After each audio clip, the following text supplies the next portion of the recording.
Hi everyone. Right, for this, we're really grateful to three key Leeds players for joining us on this call. We've got Calvin Phillips, Captain Liam Cooper, and Luke Ayling.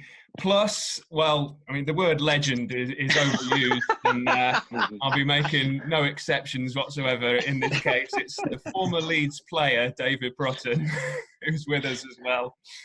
How are you all doing, fellas? Luke, how's lockdown treating you? How are you keeping busy? Yeah, but I ain't been too bad so far. I've got a 3-year-old, so I'm busy enough every day just running around after her. So it's not been too bad at the minute. So schoolwork and Barbies and ballet lessons. That's your choice, so yeah. So yeah, things ain't too bad at the minute. Calvin, you've not tackled anyone in several weeks. How are you finding it? To be fair, I'm finding it quite hard. Obviously, I'm missing football at the moment, but I'm working hard every day, to stay fit and just chilling out with my girlfriend and my 3 dogs. So it's good. And are you all staying in touch? And Liam, as captain, how are you bringing everyone together, even though you're all apart? I think on a whole we're quite a close knit group anyway. So it's there's been plenty of banter flying around in the group chats, which we'll leave in the group chats. But yeah, we've got a close knit group, and the lads get on anyway. So no, it's been pretty easy. Obviously, we used to seeing the lads every single day of the week, so it's been a bit strange. But as we all know, I think first and foremost is the health of the country and of the world. What is needs to come foremost, and that's the most important thing at the moment. Is that a strange thing? Sorry to dip in there, John, but it's intriguing to hear all the fellas talk like that. I'll go back to you, Liam, in the sense that you take it kind of for granted that you're going to see each other every single day, don't you? And the little in-jokes, the little kind of narrative, the little bits of chat that you can pick up and drop on different days. Is that the strangest thing? The most surreal part about it is these lads that you spend every single waking moment with. I mean, even more so with how Marcelo Bielsa works you extremely hard. Is that the weirdest thing, to go from that to complete isolation from each other? Yeah, I think it is. I was saying to my missus the other day, it's times like this, obviously it's not great circumstances, but it's times like this you realise how much of your life you do actually invest into the game. And even I'm used to having 2 or 3 hours with the kids in an afternoon when I get home from training, but now I've got all day, and it's tough. Like, you've got to take your hat off to the missus and things like that, because I don't know how to do it. Obviously, with the training and stuff like that, the programs we've been sent, I can probably say now they won't be another team running like we are at the minute still. The lads are getting through the work, and I think that's going to be the hardest thing for some teams is being able to be in that top condition. We're doing everything we can to do that. But it's been tough not seeing the lads every day, and you do realise how hard it is at home as well. But at the same time, I'm enjoying being a dad, and I'm sure the other lads are as well. What do these personal training plans entail then? What are you getting sent, Luke, on a daily basis that you need to keep up with on your fitness? So we get a text the night before of our run or gym session that we got to do. So there'll be one day where it might be quite a long run, or quite a boring run, leg session or something, and then the next day it'll be short, sharp stuff with our combs that we got brought round to the house. Then when this all started, there was 3 members of staff who drove around to everybody's house with a bike, TRX, some combs, some weights, and other stuff, and so then everything's here for us. So then we get sent that, and then we'll get a bike session to do one day, so it's not the same. And yeah, so just then a new session every day. They are trying to keep it fresh, because us boys don't know when we're going to be back playing, back training or anything. So then I think it's very important that we keep it fresh and not the same things every day. So far staff have been doing well with that. Calvin, you're not missing these murder ball sessions yet, are you? You've spoken about these murder ball that Marcelo Bielsa puts on a Wednesday afternoon. No, definitely not. It's obviously a very hard session. But there comes a time where you kind of do miss going out and training every day, and I think, like Liam said, you kind of take it for granted sometimes when you're training and stuff. You think, oh, I can't really be bothered today. But I think now, when I've been stuck in the house for 2 weeks, you're kind of sick of it now, and you want to get back training, and you want to get back around the lads. But obviously, like Liam said, the health of the country and the world is the most important thing, and just keeping safe is the most important thing as well. Calvin, just talk us through because we're intrigued. We're all intrigued by what Marcelo's like. Jonathan more so than anyone, because if you've seen him speak to him pre or post match, I mean, we try and condense that down, but he could be there all day trying to work out, going through the systems of who's saying what, because he seems to be very measured, seems to be very, he seems like an extremely thoughtful fella. What is his English like? Is it better than he makes on, or is it exactly how we see it? I think it's definitely better. Like, we don't really speak to him much, but I think it's definitely better than what he makes out. He can speak quite a few sentences in English. What we've heard, what the lads have heard, and some of us. So how does that transpire in training then? If he's telling you what to do in training, is it more animated? Is it more about showing you what he wants from a session rather than actually telling you? It comes through a translator, really. Like, obviously, he'll show us in video sessions before the training session and that, but I think, when there's not a translator there, he tries and speaks his English, and then, he kind of gets halfway through it and then just sods it off and shouts some translator over. So yeah. Liam, as captain, does he speak to you, obviously through the translator again, but does he speak to you more than the rest of the players, or is that distance there between Marcelo and the whole squad? Yeah, I think it's probably the same as the lads, really. I think the distance is there, and the lads accept that. It's never changed. It's been like that since day one.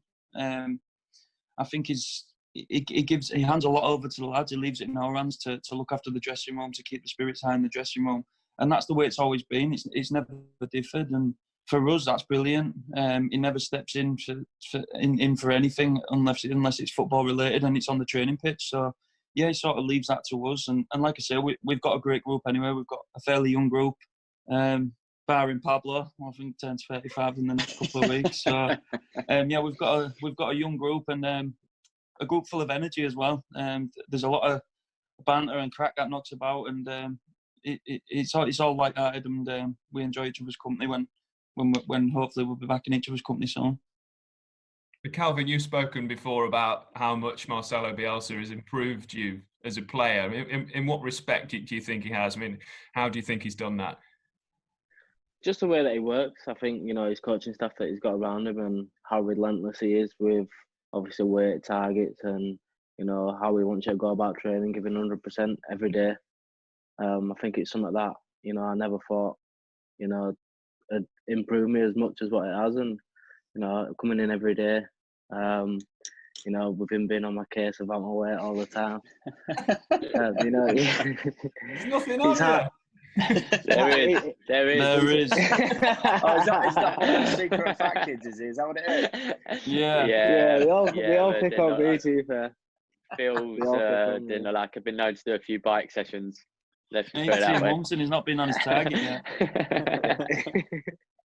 Big bones, Phil. Has he taken you all to a different level, do you reckon? Yeah, I think so. Fitness-wise, for me, it's been unbelievable. Like, I think when I signed from Chesterfield, I remember there was fitness coach there, Shane Nicholson, and I think I was weighing in at something like 92 kilos, and that was 6 years ago. And now I'm weighing in maybe 81, 82 kilos, and you never think your body can do what it does. And since he's come in, it's changed the full way the club works, from the weights to the way we train, the intensity we train at. It's chalk and cheese from when I first signed for the club, and he has been unbelievable for the lads. It is hard work, but I think anything worth having is hard work, and I think everybody's bought into that, especially the lads. It was credit to the lads because from day one they bought into it, and I'd like to think we made it a hell of a lot easier for the manager as well, to coming into a squad that wants to learn and wants to improve. It definitely shows, then like I feel fitter than ever. Then like I know that I can run up and down for the whole 90 minutes. And then like I think it shows, then I think it shows how much I get in the attacking third now, and then I still feel scoring goals as well later on. Yeah, scoring a few goals, which I won't go around.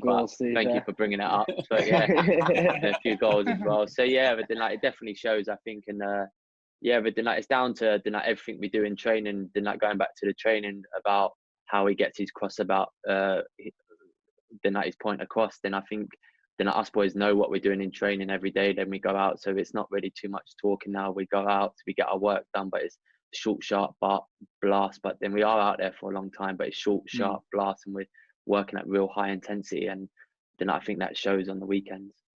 It's not just the way you play, then it's the way that you live that he's completely. Then like still now we are still weighing in every morning. Then like we've all got to take a picture and send it into the fitness coach every morning and stuff like that. You know, then like it's a complete change of life that I've had to have. I know that then I was fit.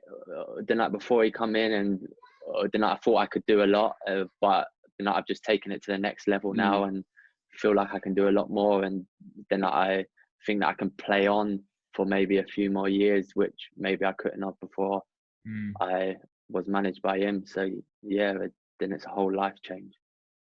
If we talk about the football itself, obviously no one knows what's going to happen next, and there are more important things than football right now. But with the situation as it was when, unfortunately, football stopped and it all came to a halt after you'd come through that difficult period, your slump in the season, you're in such good form before this enforced break. Liam, how have you found that? How frustrating has that been?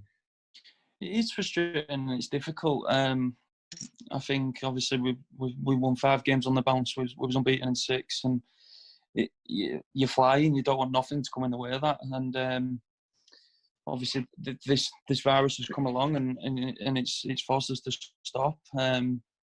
This is totally out of anyone's control. It is what it is. The lads at the club we're professional lads.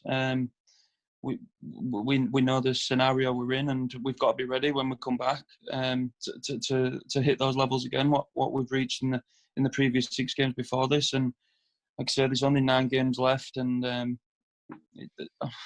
anything can happen in those 9 games. There's a lot of football to be played, and we just keep. I know it's we say it a lot, but we've got to keep each game going one at a time, and what will be at the end of the season will be. But it won't be for a lack of trying and coming back unfit or out of shape, because that won't be an excuse for us, because we'll definitely be in shape. When you look back on the season so far, then what are the games that stand out for you as the highlights? The one for me was probably Birmingham away. Yeah, 100%. I was raging in that game. I don't think we've ever conceded such bad goals, but scored brilliant goals. Bill can take a bit of credit here. The volley set us off, I think, and one thing this team will never do is give up. We'll go to the 96th minute if we have to, and that was one of those days. I think we had a little team talk on the pitch after, just to say we'll never let this happen again. Who took that team talk, Liam? Was that you or was it the manager? What's that, sorry? Who took the team talk after the game? No, I took it on the pitch and just sort of said to the lads, and obviously Bill and the older lads agreed with me. It was a great way to win, but we don't want many of them. And we haven't, to be fair. We've not conceded goals like that all season, and that was just one of them freak games, which Leeds tend to be involved in quite a lot. And there was definitely a lot last season, not so many this season. But yeah, it was just. I'd probably say that game was one of the best to play in, but the emotions was all over the place. So we've got to let you in on this. When you played a starring role that day, didn't you? Yeah, like then I had quite a decent game that one. But it was just a mental game. Then first half it was. Then I think it was 2-1 in the first half.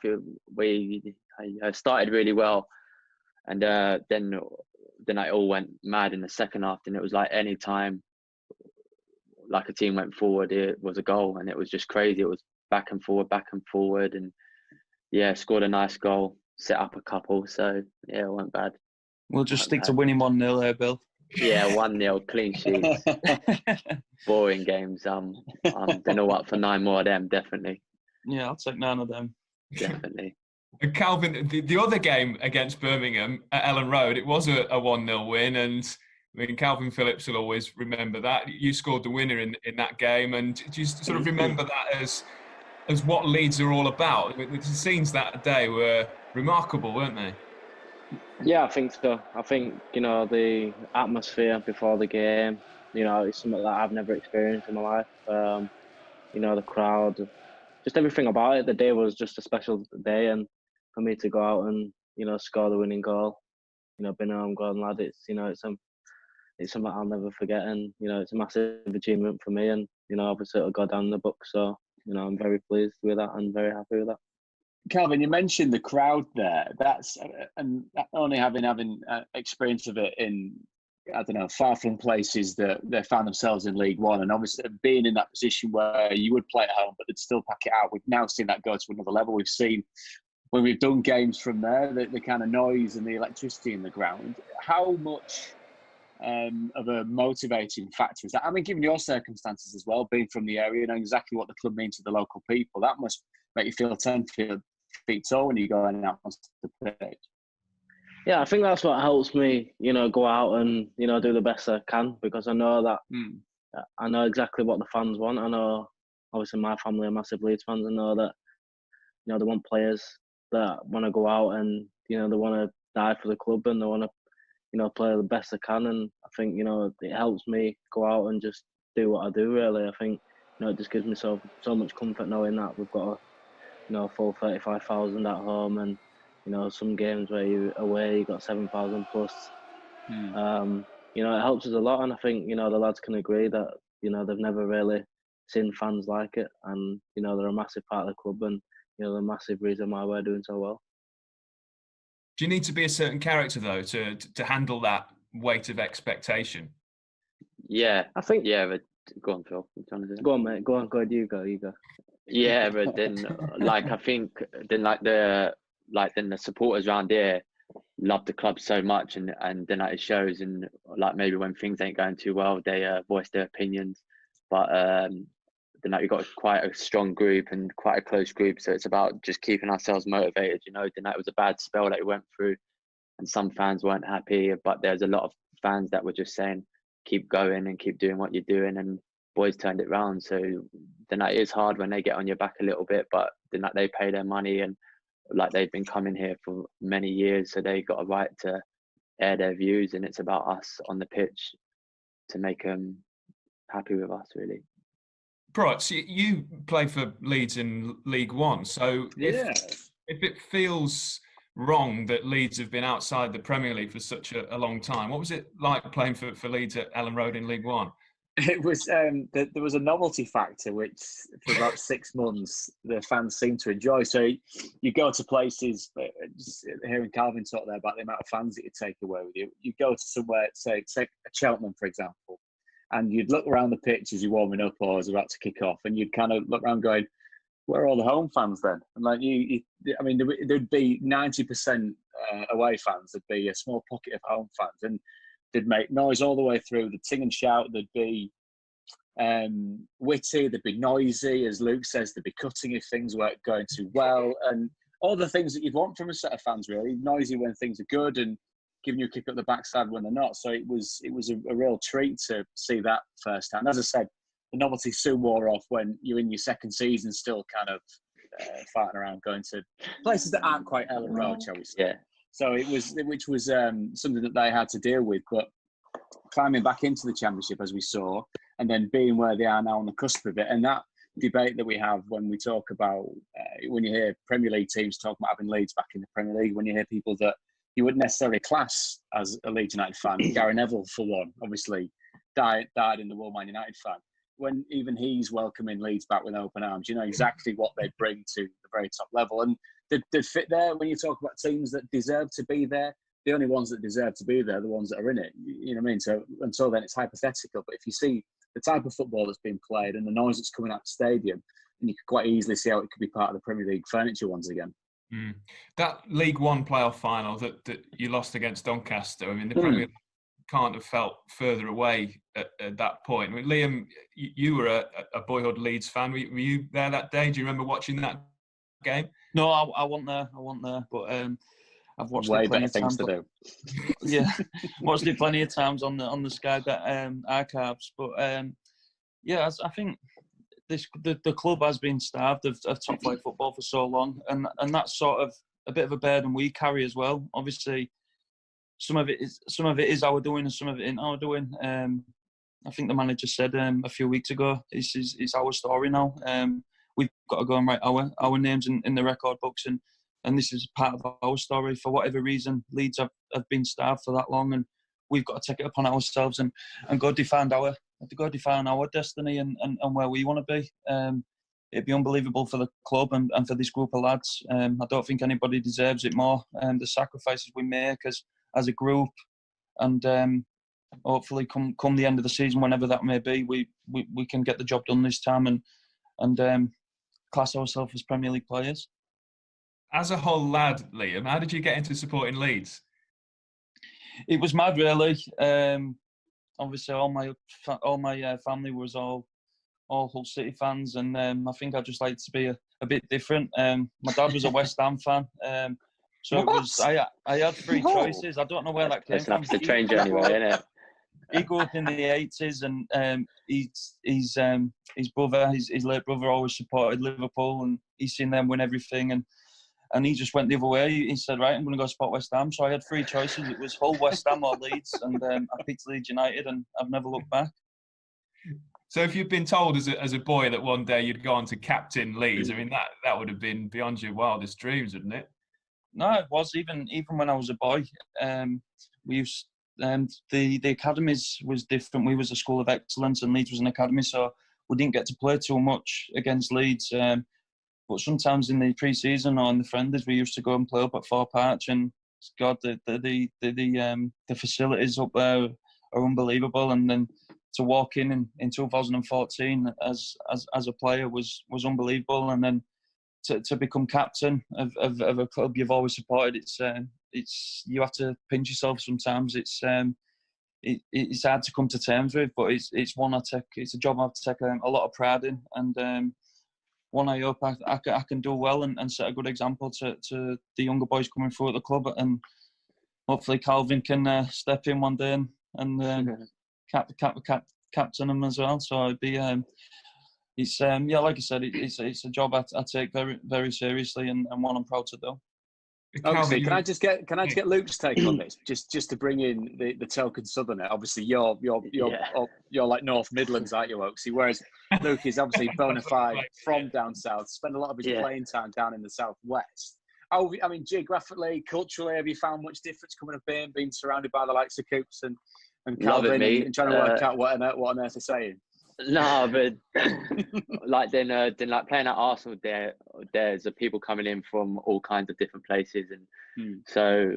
But then I love it up here. Then I love spending time up here. You know, then like my little girl was born here, so then I'm a northerner now. Then like I've still got family down south. But then, yeah, maybe. I got to work on that accent a little bit. But then like my family still live down south, but I very rarely go down.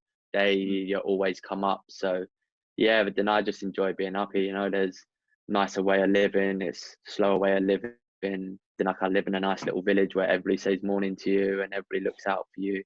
So it's nice. You don't get that down south, mate. No, you don't get that down south. Head down, scrolling through your iPhone and just walking into you. It's not the way to live. It's not the way to live. Calvin, as you were growing up, you were very young when Leeds were in the Premier League, but do you remember Leeds as one of the massive clubs, one of the real powerhouses in this country? Yeah, obviously I remember, you know, the likes of Mark Viduka and, you know, Harry Kewell and Alan Smith and all that. You know, it was something when I was young, you know, I didn't really think much of it, but now playing for the club and, you know, being in the situation we are, you know how much the club does need to get back to the top flight, and you know how big the club is, and you know just everything about the city. You know, obviously we're a one club city, so it'd be massive for the city as well. But yeah, when I was younger, I used to always watch, you know, the games and stuff like that, and you know I've got family telling me about all the teams from when, you know, the past teams, and you know with Billy Bremner and all that. So yeah, it's just something that, you know, obviously me playing for the club now, I just want to replicate that. You sound like me, mate. So I'm replicate that, and you know, just to you know try and get the club back to where it was before that. And, you know, obviously my family, you know, they're massively supporters. So, you know, if it's not going right, they'll tell me that. You mentioned Billy Bremner there. You said in an interview before that he's the player from Leeds past that you'd most like to play with. I think Calvin Phillips and Billy Bremner in the same midfield. So that'd be a pretty fierce pair, wouldn't it? What do you reckon, Prutz? Well, yeah, I mean, it'd be nice to think that at this day and age, to stay on the pitch longer than about 20 minutes. But obviously, without making light of sendings off, I think it was the QPR game this season, Calvin, where it was a very old school way of getting your marching orders. Lunging into a tackle and then just walking off, which and having had the experience of doing that several times in my career, you kind of know when he's going to pull out a red card, and you kind of know when you debate something to kind of go, yes, see you later, ref. I'm sorry, bye. And get yourself first in the showers, don't you? Do you think that pre-match ban though that kind of helped you in a way? Because when you came back, you looked refreshed again. Do you think it was kind of a blessing in disguise as well? I don't know really. Obviously, you know, I missed playing them 3 games. I was gutted. You know, I was sat in the stands, you know, just wishing that I was on the pitch, you know, helping the lads. And obviously we didn't have a very good couple of results in them 3 games that was banned. But yeah, I just tried my best to, you know, keep the spirits high and obviously keep my fitness high and just be ready for when I came back. And I think, you know, I did that quite well. And yeah, I thought, you know, the games that I came back and played, I did quite well, and we got a good couple of results from that. So it's all down to Calvin, basically, when they win. I couldn't look at him, mate, when he got sent. Yeah, my God. Yeah, we just ignored him. Then I just went in and just said, "Cal, you've been silly," and he went, "Yeah, I know, sorry." I was like, "All right then, fair enough. I'll watch you now." I don't think you just said that, but we'll leave the rest on camera. So was it discussed then? Was it? Did you have words afterwards?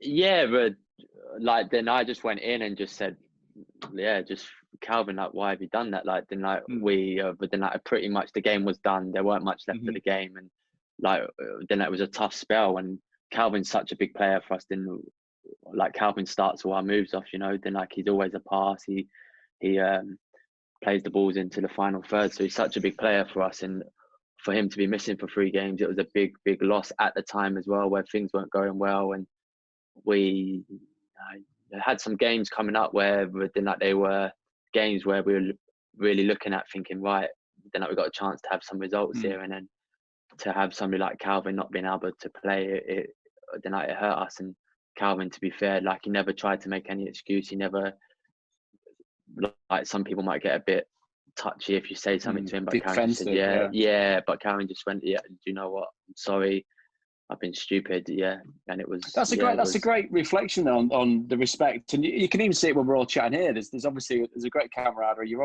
obviously all very fond of each other, but at the other end of it, and this is what people that haven't been in that position are so fascinated by, about what the dynamics of a dressing room. And in that minute, you do vent, you do say sometimes the worst possible things you could, because you're not thinking. It's a volley of what you think, of consciousness, of being able to say that you've let us down there and we don't appreciate it. But for Calvin's place in the team to be so important, for him to say, yeah, I understand, and apologise, and then you move on as professionals. That's the part about being a professional footballer, isn't it? You don't take it personally, you don't hold grudges, you get back on a Monday morning and you go and either kick out of each other, run your frustration off, or play your frustration off, and you're all back on the same level again.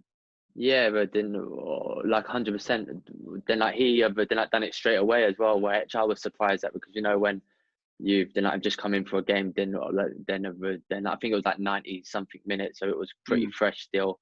But obviously I was still angry, and a few of the other lads said something, and Calvin just sat there and just said, "Look, lads, like I've been stupid. Then like the game's gone today, but I'm gonna miss 3 games." And like then I think it was a spell where they weren't a game for 10 days, so then like, it weren't like we was playing Tuesday, Saturday. It was quite a long period without him. So but then like it shows the kind of character Calvin is, that then he knows he's done wrong, and he just said, "Yeah, like I'm sorry." So you don't want to make excuses for Calvin, but there must have been frustration that day, because there was that double handball that Nicky Wells ago, wasn't there? So the frustration must have been building. Can we partially put it down to that? Yeah, definitely. I think that's all it was. Like, I was never going into that tackle thinking, right, I'm gonna get sent off. It was just, I took a big touch, and it was just my reaction at the time. Obviously, I said to the lads in that position, he put me in that position 9 times out of 10, and I'd still probably do the same thing. Yeah, I said that. I think if we're 1-0 up, Calvin still makes that tackle. Yeah, that's the way he is, and I think if you take away that part of his game, you take away a lot of him as a player, and he plays on the edge, and I think the best players in the world sometimes they can play on the edge as well, and I think it's a very good attribute to have. So I don't think it mattered that it was 1-0 down. I think even if it was 1-0 up, he was making that tackle. Yeah. Let's move on from this. From this Calvin bashing. Yeah, needed it. It's been long overdue. Liam, playing alongside Ben White this season, obviously he came in. It was a hard act to follow in Pontus Jansson. How have you found playing alongside him, and how impressive has he been in doing that and rising to that challenge? It's mad because he plays with such an old head on his shoulders, and for a lad of his age to be done what he's done this season, he's not missed a game. His first season in the Championship, and to consistently reach the levels he has done in every single game has been unbelievable. I think the lads will vouch for me. Off the pitch, he's thick as thieves, but when he goes on that pitch. When he goes on that pitch, you would never know that. He's such an intelligent defender, not just a football player, but an intelligent defender. And I think he's going to go on to have an unbelievable career, and hopefully that can be with Leeds United. I know he lives near York now, and he loves it up here.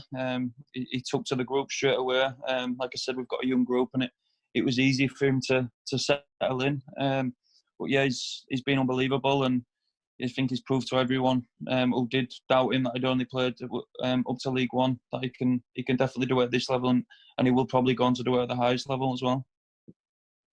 Luke, you talked about your goal scoring form earlier on, and I was going to come to it in some depth. 3 goals in 5 games, and absolute belters as well. And 2 of them, the one against Huddersfield in the last game, the Birmingham game as well. You've got your own goal of the season competition going, haven't you?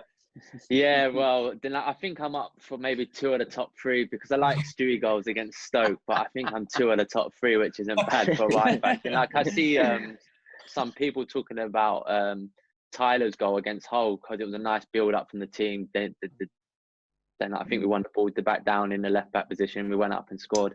It was a good team. A few people saying that might beat my one against Hull, and I was just a bit confused about it. Really, I didn't really understand it, like what people were seeing. But then you take them things in your stride and you move on. And I think there's only going to be one winner.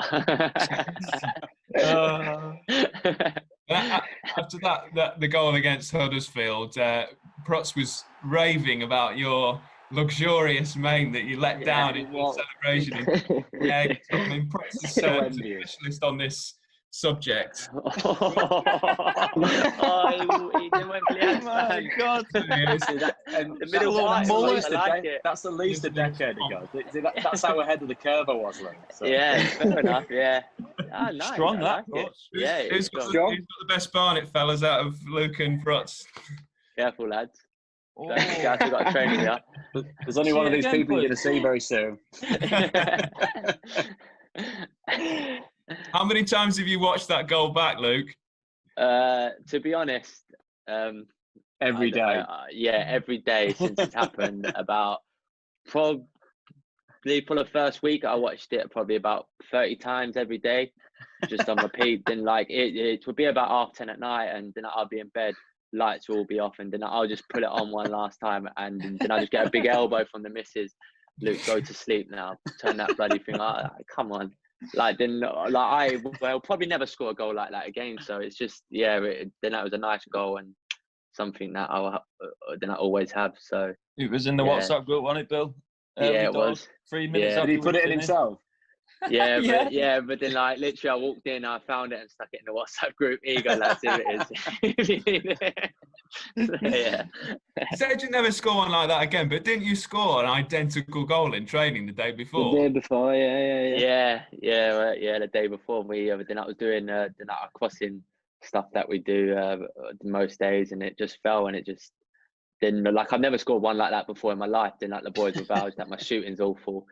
I barely shoot in training, and it just come off, and the next day it fell exactly the same, and it was early on, so I thought, sod it, I'm just gonna try, and it went in off the underside of the bar, and it was nice. It was nice. At least he's not been around the training ground last few weeks. He's not had to listen to him going on about it. Still plenty just become accustomed to it.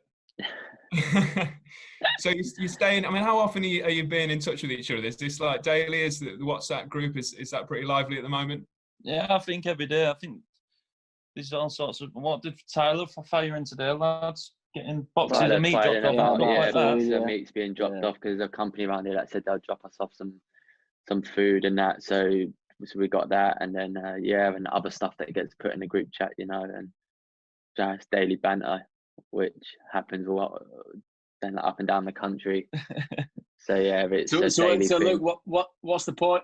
How do you portion your day then? Because we could all sit there on WhatsApp, couldn't we, all day looking at people and say, we've just seen what Coops do with chasing his kids around the house. How do you portion what goes on in a day? Do the kids have to go down for a nap? Are they building your day around what you're doing there? Mine, but then I don't nap. She's from 6:30 till 7, so she wakes up at 6:30. She comes in our bed. Then I'll usually just pass her my phone for a little bit. She'll watch something, and then she'll start asking for porridge. So about 7:30, so we go down, we have breakfast, chill out for a bit. Then from 9 to about 11, it's my running time and gym stuff, and then I'll take over from the baby for a bit, and then just try and entertain her till about 5, and then once you get to 5, it's dinner time, bath time, it's downhill, and then you're there. Downhill it's downhill from dinner time. Then you're absolutely clock watching from 5. You're like, come on, let's get to 7 and it's done. Night. Is yours the same, Coop? More or less, yeah. I have to go out and do my run in the morning, otherwise I lose all motivation. So I have to get it done, get the gym and the run done in the morning. My little girl's the same, to be fair. She doesn't nap, and we've got we called little boy as well, so he's not too bad. I can leave him down at the minute, but I'm the same as Bill. Get to 5 o'clock, and then we can start looking forward to a bit of peace. Calvin, on the other hand, he's got plenty of time. He's got TikToks on the go. They're like, I'm lucky to be fair. That's the relaxed face of a man that doesn't have to chase around after somebody under 2 foot. Just before we let you all go, you've been calling Luke Bill all the way through this. We know that you all call him Bill. Where on earth does Bill come from, Luke? Just explain for us. Just when in my scholar days, then I was at Arsenal when Freeman was there, the lad who's at Sheffield United now. So he was called Luke as well. So, but for some reason, everybody got called Bill in the youth team. I don't know why. It was you're Billy White, you're Billy Tall, you're Billy this, you're Billy that. And I don't know why it was. It was just something that we'd done. And then afterwards, after we all split up and everything, the boys went back to their normal names. And for some reason, every time I come back to one of my mates from the youth team, they would just still call me Bill. And then I just went into dressing rooms. Then I turned up at Yeovil, and there was people there that I knew, so they called me Bill. And I went to Bristol City, and then Jay Thomas was there, and then Freeman was there as well, so they called me Bill. And I come up here, Kyle was here, so I just walked in and just said, look lads, my name's Luke, but you call me Bill. So then everybody calls me Bill though. Everybody calls me Bill. Staff call me Bill. Everybody, chef call me Bill. So thanks, Bill. That must be quite like it. Nickname in the Leeds squad. Anyone else got any weird nicknames? Sosh is for Forshaw, then we call Forshaw Sosh. I don't know. Then he come in and ask himself to be called Sosh. He asked for he told you his nickname straight away, and he requested to be called Sosh. Yeah, but then I don't know. If he looks like a sausage or not, I don't know what it is. I think he's got quite good skin and quite good skin complexion, but I don't know. It's up to him. But but that's about it, isn't there? There ain't really. Yeah, there's not many more, is there? Basher for Barry. that's the only other one, and then everybody else just gets there. You'll know anyway. He's loves an Instagram post at the minute. Yeah. Oh, Barry. 600 a day. God. Minute by minute. Is that another man with too much time on his hands? No. He's got a little one, but I don't know where he comes from. Yeah, he's got a little one, but yeah, he films it all. So. Loves a freebie, to be fair. Here's a big question for you, Luke. Aren't you in the midst of planning a wedding? Are you? Is that something on the horizon? Then it was booked for the 3rd of June, so we've had to cancel it. So it's been a bit. Yeah. Right. So you went ahead of the game and got it cancelled before you got too close to it. Well, then it still ain't been cancelled, but we think it is going to be. So, and plus with the football, we reckon we're going to be back around that time, maybe if not back playing, back training, and most of the guest list is footballers. So then it will just be me and the missus walking down the aisle and spent a bit of money. So I don't really want that. It'll be cheaper, mate. So a lot cheaper if it's so we've had to cancel it. But then our place that we're getting married ain't doing places next year. So now we're gonna have to go back to the drawing board and find a new venue and that. So it has been a bit of a nightmare, but then it's not just me in this situation. There's people up and down the country that's had to cancel their weddings on shorter notice than probably what I've had. I've had 6-7 weeks to cancel it. So it gives you something to do in quarantine, doesn't it? Plan for perhaps it'll be some big Beckham-esque thrones and flying doves and swans and all that type of stuff now, won't it? Then I just leave it all to the missus. She loves doing it, and she comes to me for final sign off on payment, and I'll just say yes or no, and see if I like it. You basically say yes. Yes. So yeah. Very, very, very, very, very rarely I say no, and then about 2 hours later, then it gets changed to a yes. So yeah, it's yes all the time. Yeah.